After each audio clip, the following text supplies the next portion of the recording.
Infant mortality ಅಂದ್ರೇನು? Infanticide ಮಾತಾಡಿದ್ವಿ, ನೆನಪಿದ್ಯಾ? Infanticide ಶಿಶು ಹತ್ಯೆ, ಒಂದ್ ರೀತಿ ಹೇಳ್ಕೊಂಡ್ರೆ ಶಿಶು ಹತ್ಯೆ, ಇನ್ಫೆಂಟಿಸೈಡ್. ನಮ್ದು ತುಂಬಾ ಇಂಡಿಯನ್ ದೇಶಗಳೆಲ್ಲ ಆಗ್ತಾ ಇತ್ತಲ್ಲ, ಹೌದಾ? ಪ್ಯಾಟ್ರಿಯಾರ್ಕಲ್ ಸೊಸೈಟಿ, ಪುರುಷ ಪ್ರಧಾನ ಸಮಾಜ ಆಗಿದ್ರಿಂದ ಭಾರತದಲ್ಲಿ ಏನಾಗುತ್ತೆ, ಹೆಣ್ಮಗು ಹುಟ್ಟಿದ ತಕ್ಷಣ ಸಾಯಿಸ್ಬಿಡೋರು. ಕೆಲವೊಂದು ಅಟ್ಲೀಸ್ಟ್ 100ಕ್ಕೆ 10% ಅಂತೂ ಇತ್ತು ಅವಾಗ. ಓಕೆ, ಸೊ ಈ ತರ ಮಾಡಿದ್ರಿಂದ ಏನಾಯ್ತು, ನಮಗೆ ಸೆಕ್ಸ್ ರೇಷಿಯೋ ತುಂಬಾ ಕಡಿಮೆ ಆಗ್ತಾ ಬಂತು. ಲಿಂಗಾನುಪಾತ ಏನಾಯ್ತು, ತುಂಬಾ ಕಡಿಮೆ ಆಗ್ತಾ ಬಂತು.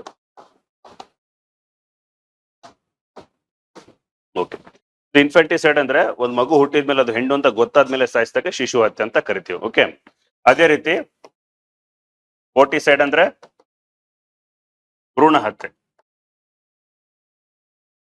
ಭ್ರೂಣ ಹತ್ಯೆ. ಓಕೆ, ಸೊ ಇದು ಯಾವಾಗ ಶುರುವಾಗಿದ್ದು? ನಮಗೆ 1970s ಅಲ್ಲಿ. PCPNDT ಆಕ್ಟ್ ಬರೋಕ್ಕಿಂತ ಮುಂಚೆ ಏನಾಗ್ತಿತ್ತು, ಮೆಡಿಕಲ್ ಡಿವೈಸ್ ಚೆನ್ನಾಗಿ ಬೆಳೆದಿದ್ರಿಂದ ಏನಾಗುತ್ತೆ, ಸೊ ಪ್ರೆಗ್ನೆಂಟ್ ಲೇಡಿಗೆ ಅನೋಮಲಿ ಸ್ಕ್ಯಾನಿಂಗ್ ಎಲ್ಲ ಮಾಡಿದಾಗ ಏನಾಗುತ್ತೆ, ಅದು ಬಾಡಿ ಫೀಟಸ್ ಹೆಲ್ದಿಯಾಗಿ ಗ್ರೋ ಆಗುತ್ತೋ ಇಲ್ಲ ಅನ್ನೋದ್ರ ಜೊತೆಗೆ ಏನಾಗುತ್ತೆ, ಅದ್ರದ್ದು ಜೆಂಡರ್ ಕೂಡ ಗೊತ್ತಾಗೋದು, ಮೇಲೋ ಫಿಮೇಲೋ ಅಂತ. ಸೊ ಮೇಲ್ ಅಂತ ಇದು ಫಿಮೇಲ್ ಅಂತ ಹುಟ್ಟಿದ್ಮೇಲೆ ಸಾಯಿಸಿದ್ರೆ ಏನಾಗುತ್ತೆ, ಜನಕ್ಕೆ ಗೊತ್ತಾಗತ್ತೆ. ಅದೇ ಫೀಟಸ್ ಸ್ಟೇಜ್ ಅಲ್ಲಿ ಇದ್ದಾಗಲೇ ಸಾಯಿಸ್ಬಿಟ್ರೆ ಗೊತ್ತಾಗಲ್ವಲ್ಲ. ಸೊ ಹಂಗಾಗಿ ಏನಾಗುತ್ತೆ, ಫೋರ್ಟಿಸೈಡ್ ಕೂಡ ಮಾಡೋಕೆ ಶುರು ಮಾಡ್ಕೊಂಡಿದ್ದು 1970-75 ಟೈಮ್ ಅಲ್ಲಿ. ಸೊ ಇದು ಗೊತ್ತಾಗಿ ಏನ್ ಮಾಡಿದ್ರು, ಆಕ್ಟ್ ತಗೊಂಬಂದಿದ್ದು, ನೆನ್ಪಿರ್ಬೇಕಿತ್ತು, PCPNDT act, pre conception and prenatal diagnosis test. Okay, so blanket application foeticide ಮೇಲೆ ಮಾಡಕ್ ಆಗಲ್ಲ ಅನ್ನೋ ಕಾರಣಕ್ಕೆ ಏನ್ ಮಾಡಿದ್ವಿ, MTP ಆಕ್ಟ್ ತಗೊಂಬಂದ್ವಿ. ನೆನ್ಪಿದ್ಯಾ? Medical termination of pregnancy act. So ಇದೇನ್ ಮಾಡುತ್ತೆ, ಯಾವ ಇನ್ಸಿಡೆನ್ಸ್ ಅಲ್ಲೂ ನೀವು ಫೋರ್ಟಿಸೈಡ್ ನ ಮಾಡೋ ಹಾಗಿಲ್ಲ ಅನ್ನೋದು ಹೇಳುತ್ತೆ.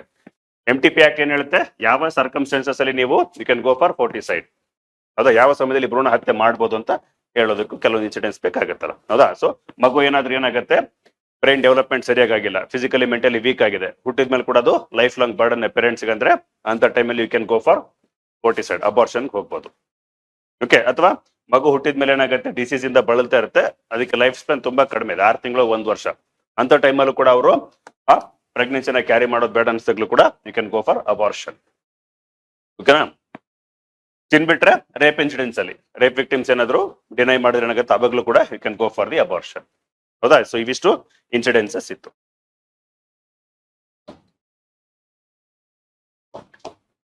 ಸೊ ಇನ್ಫೆಂಟ್ ಮಾರ್ಟಾಲಿಟಿ ರೇಟ್ ಅಂತ ಕೂಡ ತಗೊಂತೀವಿ, ಇನ್ಫೆಂಟ್ ಮಾರ್ಟಾಲಿಟಿ ರೇಟ್, ಶಿಶು ಮರಣ ದರ. ಇನ್ಫೆಂಟ್ ಮಾರ್ಟಾಲಿಟಿ ರೇಟ್ ಅಂದ್ರೆ, so first of all infant mortality ಅಂತ ಕರಿಬೇಕಂದ್ರೆ ಮಗು ಹುಟ್ಟಿದ ಡೇಟ್ ಇಂದ, ಸಪೋಸ್ ಇವತ್ತು ಏನಾಗಿದೆ ಡೇಟು, ಸೆಪ್ಟೆಂಬರ್ 8 9, ಓಕೆ, ಸೊ 8/9/2025 ಇದೆ.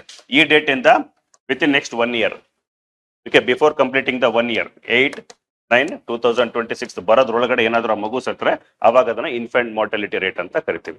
ಶಿಶು ಮರಣ ದರ, ಮಗು ಹುಟ್ಟಿದ ದಿನಾಂಕದಿಂದ 1 ವರ್ಷ ಕಂಪ್ಲೀಟ್ ಆಗೋಕ್ಕಿಂತ ಮುಂಚೆ ಆ ಮಗುನೇ ಸತ್ರೆ because of the illness, physical disorder ಏನಾದ್ರು ಆಗಿ ಸತ್ರೆ ಅವಾಗ ಅದನ್ನ ಶಿಶು ಮರಣ ದರ ಅಂತ ಕರಿತೀವಿ.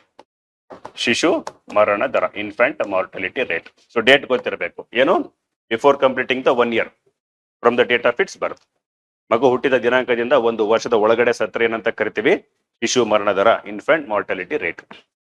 ಇನ್ನೊಂದು ಬರುತ್ತೆ NMR. NMR ಅಂದ್ರೆ ಗೆಸ್ ಮಾಡಿ ನೋಡೋಣ, NMR ಅಂದ್ರೇನು? ಇನ್ಫೆಂಟ್ ಗಿಂತ ಇನ್ನ ಚಿಕ್ಕದಾಗಿದ್ರೆ ನಿಯೋನ್ಯಾಟಲ್, ಕೇಳಿಲ್ಲ? ನಿಯೋನ್ಯಾಟಲ್ ಮಾರ್ಟಾಲಿಟಿ ರೇಟ್. ಸೊ ಇದು ನವಜಾತ ಶಿಶು ಮರಣ ದರ, ನವಜಾತ ಶಿಶು ಮರಣ ದರ. ಇನ್ಫೆಂಟ್ ಅಂದ್ರೆ ಹುಟ್ಟಿದ್ಮೇಲೆ 1 ವರ್ಷದ ಒಳಗಡೆ ಸತ್ರೆ, ಇಲ್ಲಿ ನಿಯೋನ್ಯಾಟಲ್ ಅಂತ ತಗೊಂಡಾಗ ವಿತ್ ಇನ್ 1 month ತಗೊಂತೀವಿ. ಮಗು ಇವತ್ತು ಹುಟ್ಟಿದೆ, ಸೊ ಸೆಪ್ಟೆಂಬರ್ ಇದೆ, ಸೊ ಅಕ್ಟೋಬರ್ 9th 10th ಒಳಗಡೆ ಅವಾಗ ತೀರ್ಕೊಂಡ್ರೆ ಏನಂತ ಕರಿತೀವಿ, ನಿಯೋನ್ಯಾಟಲ್ ಮಾರ್ಟಾಲಿಟಿ ರೇಟ್.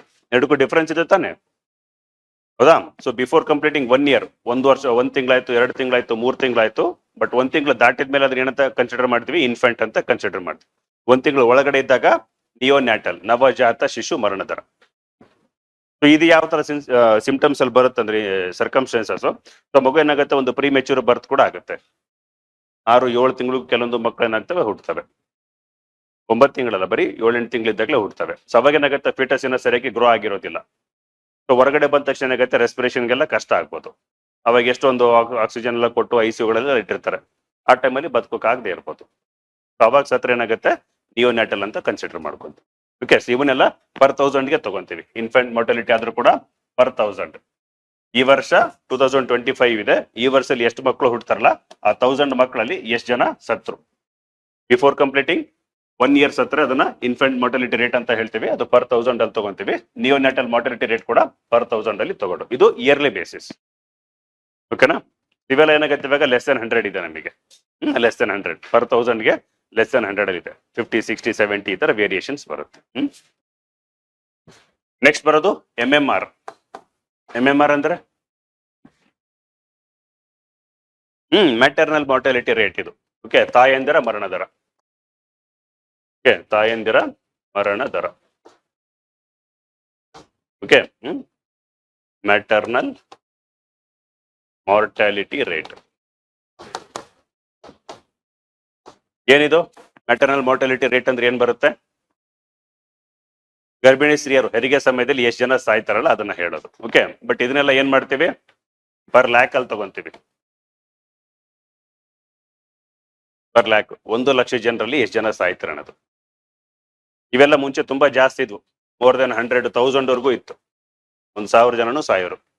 ಯಾವಾಗ 1960s 70s ಎಲ್ಲ ತಗೊಂಡಾಗ, ಜಸ್ಟ್ ಪ್ರೀ ಇಂಡಿಪೆಂಡೆನ್ಸ್ ಅಥವಾ ಇಂಡಿಪೆಂಡೆನ್ಸ್ ಆದ ತಕ್ಷಣ ಏನಾಯ್ತು, ಅವಾಗ ತಾನೆ ನಾವು ಹಾಸ್ಪಿಟಲ್ಗಳೆಲ್ಲ ಡೆವಲಪ್ ಮಾಡಕ್ ಶುರುಕೊಂಡು ಮಾಡೋಣ. ಇವಾಗೆಲ್ಲ ಏನಾಗುತ್ತೆ, 6 ಕಿಲೋಮೀಟರ್ ಒಳಗಡೆ ಒಂದೊಂದು ಪ್ರೈಮರಿ ಹೆಲ್ತ್ ಕೇರ್ ಸೆಂಟರ್ಸ್ ಇರುತ್ತೆ, ಗೊತ್ತಲ್ಲ, ಪ್ರಾಥಮಿಕ ಆರೋಗ್ಯ ಕೇಂದ್ರಗಳು. ಇವಾಗೆಲ್ಲ ಇನ್ಸ್ಟಿಟ್ಯೂಷನಲ್ ಡೆಲಿವರೀಸ್ ನಾವು ಜಾಸ್ತಿ ಪ್ರಮೋಟ್ ಮಾಡ್ತೀವಿ. ಮುಂಚೆಲ್ಲ ಯಾವ ತರ ಇತ್ತು, ಹಳ್ಳಿ ಊರುಗಳಲ್ಲಿ ಹಾಸ್ಪಿಟಲ್ಗಳು ಇರ್ತಿರ್ಲಿಲ್ಲ. ಅವ್ರಿಗೇನಂತಾರೆ, ಸೂಲಿಗಿತ್ತರ ಅಂತಾರಲ್ವಾ ಹೆರಿಗೆ ಮಾಡಿಸೋರ್ಗೆ. ಸೊ ವಯಸ್ಸಾದ ಅಜ್ಜರಿ ಏನಾಗುತ್ತೆ, ಅವರೇ ಎಕ್ಸ್ಪರ್ಟೈಸ್ ಇದ್ದರು, ಅವರೇ ಮಾಡಿಸ್ತಾ ಇದ್ರು. ಬಟ್ ಅವಾಗೆಲ್ಲ ಹೈಜಿನಿಕ್ ಜಾಸ್ತಿ ಇರ್ತಿತ್ತಾ? ಇಲ್ಲ. ಲೇಡೀಸ್ಗೆ ಊಟ ಎಲ್ಲ ಹೆಲ್ತಿಯಾಗಿ ಸಿಗೋದಾ? ಪಾವರ್ಟಿ ಎಲ್ಲ ಜಾಸ್ತಿ ಇತ್ತಲ್ಲ. ಮನೆಗಳಲ್ಲಿ ಫಸ್ಟ್ ಜೆಂಟ್ಸ್ ಎಲ್ಲ ಊಟ ಮಾಡಿದ್ಮೇಲೆ ಕೊನೆಗೆ ಉಳಿದ್ರೆ ಊಟ ಮಾಡೋದು. ಹಳೆ ಸಿನಿಮಾಗಳಲ್ಲಿ ತೋರಿಸ್ತಾರಲ್ಲ, ಹೌದಾ? ಎಲ್ಲ ಉಳಿದ್ಮೇಲೆ ನೀರು ಕುಡಿಯೋದು, ಆ ತರ ಮಲ್ಗೋದಿತ್ತು. ಸೊ ಹಂಗಾಗಿ ಏನಾಗುತ್ತೆ, ಬಾಡಿ ಹೆಲ್ದಿ ಇರ್ತಿರ್ಲಿಲ್ಲ. ಕರೆಕ್ಟ್ ತಾನೆ? ಸೊ ಬಾಡಿ ಹೆಲ್ದಿ ಇಲ್ದಾಗ ಏನಾಗುತ್ತೆ, ಫೀಟಸ್ ಸರಿಯಾಗಿ ಗ್ರೋತ್ ಆಗಲ್ಲ. ಕೆಲವೊಂದ್ಸಲ ಏನಾಗುತ್ತೆ, ಪ್ರೆಗ್ನೆನ್ಸಿ ಟೈಮಲ್ಲಿ ಪೇನ್ ತಡ್ಕೊಳಕ್ ಆಗದೇನು ತುಂಬಾ ಜನ ಸತ್ತಿರೋ ಇನ್ಸಿಡೆನ್ಸಸ್ ಇದಾವೆ. ಸೊ ಹಂಗಾಗಿ ಮುಂಚೆಲ್ಲ ಇದು ಮೋರ್ ದೆನ್ 1000 ಇತ್ತು. 1 ಲಕ್ಷಕ್ಕೆ ಏನಾಗುತ್ತೆ 1000ಕ್ಕಿಂತ ಹೆಚ್ಚಿಗೆ ಜನ ಸಾಯೋರು. ಬಟ್ ಇವಾಗೆಲ್ಲ ಏನಾಗಿದೆ, ಮ್ಯಾಟರ್ನಲ್ ಮಾರ್ಟಾಲಿಟಿ ರೇಟ್ ನ ಕಡಿಮೆ ಮಾಡಬೇಕು ಅನ್ನೋ ಉದ್ದೇಶಕ್ಕೆ ಮಾತೃವಂದನಾ ಸ್ಕೀಮ್ ಎಲ್ಲ ತಗೊಂಡ್ಬಂದಿದೀವ, ಹೌದ್ ತಾನೆ? ಇವಾಗ ಸಾಕಷ್ಟು ಗೌರ್ಮೆಂಟ್ ಏನಾಗುತ್ತೆ, ಮ್ಯಾಟರ್ನಲ್ ಮಾರ್ಟಾಲಿಟಿ ರೇಟ್ ನ ಕಡಿಮೆ ಮಾಡೋದಕ್ಕೆ ಸಾಕಷ್ಟು ಸ್ಕೀಮ್ಸ್ ತಗೊಂಡ್ಬಂದಿದೆ. ಇವಾಗ ಇವೇನೇನು NMR, IMR ಇವನ್ನೆಲ್ಲ ಏನಾಗುತ್ತೆ ತುಂಬಾ ಕಡಿಮೆ ಮಾಡ್ತಾ ಇದೀವಿ. ಫಸ್ಟ್ ಹಾಸ್ಪಿಟಲ್ಗಳಂತೂ ಜಾಸ್ತಿ ಇದಾವೆ ತಾನೆ, ಪ್ರೈಮರಿ ಹೆಲ್ತ್ ಕೇರ್ ಸೆಂಟರ್ಸ್ ಜಾಸ್ತಿ ಇದಾವೆ. ಜಸ್ಟ್ ಬರೀ ಪ್ರೆಗ್ನೆನ್ಸಿ ಕನ್ಫರ್ಮ್ ಆದ ತಕ್ಷಣ ಏನ್ ಮಾಡ್ತೀವಿ, ಗೌರ್ಮೆಂಟ್ ಹಾಸ್ಪಿಟಲ್ ರಿಜಿಸ್ಟರ್ ಆಗುತ್ತಾ ಇಲ್ಲೋ? ಅದಾ? ಸೊ ಪ್ರೆಗ್ನೆನ್ಸಿ ಆದ ತಕ್ಷಣ ಏನಾಗುತ್ತೆ, ಅದು ರಿಜಿಸ್ಟರ್ ಆಗುತ್ತೆ. ಇದಾದ್ಮೇಲೆ ಅಂಗನವಾಡಿ ಸ್ಕೂಲ್ಗಳಿಂದ ಏನಾಗುತ್ತೆ, ಮಂತ್ಲಿ ಅಮೌಂಟ್ ಎಲ್ಲ ಕೊಡ್ತಾರ್ತಾನೆ, 6000 ಅಮೌಂಟ್ ಕೊಡ್ತಾರೆ. ರೇಷನ್ ಎಲ್ಲ ಕೊಡ್ತಾರ್ತಾನೆ, ಎಗ್ಗು ಮೊಟ್ಟೆ ಹಾಲು ಎಲ್ಲ. ಜೊತೆಗೆ ಅವ್ರು ಯಾರು ಬರ್ತಾರಲ್ಲ ಗೈಡೆನ್ಸ್ ಕೊಡೋದಕ್ಕೆ, ಆಶಾ ಕಾರ್ಯಕರ್ತರು. ಗೊತ್ತಾ ಆಶಾ ಅಂದ್ರೆ? ಆಶಾ ಕಾರ್ಯಕರ್ತರು ಬರೀ ಆಶಾ ಅಲ್ಲ. ಏನ್ ಆಶಾ ಅಂದ್ರೆ? ಸುಮ್ನೆ ಲೇಡೀಸ್ ಹೆಸರು ಅಲ್ಲ ಅದು. ASHA stands for accredited social health activist. ಅಧಿಕೃತ ಸಾಮಾಜಿಕ ಆರೋಗ್ಯ ಕಾರ್ಯಕರ್ತೆ ಅಂತ ಅದು ಆಶಾ ಅಂದ್ರೆ. ಸೊ ಇವರು ರೂರಲ್ಗೆ ಹಾಕ್ತಾರೆ. ಓಕೆ, ಇವರು ರೂರಲ್ ಏರಿಯಾಸ್ ಅಲ್ಲಿ. ಅದೇ ವಿಲೇಜ್ ಅಲ್ಲಿ, ಇದು ಅರ್ಬನ್ ಗಳಲ್ಲಿ ಯಾಕೆ ಕೆಲಸ ಮಾಡ್ತಾರೆ ಇದನ್ನ? ಇವರಕ್ಕ ಉಷಾ ಬರ್ತಾರೆ.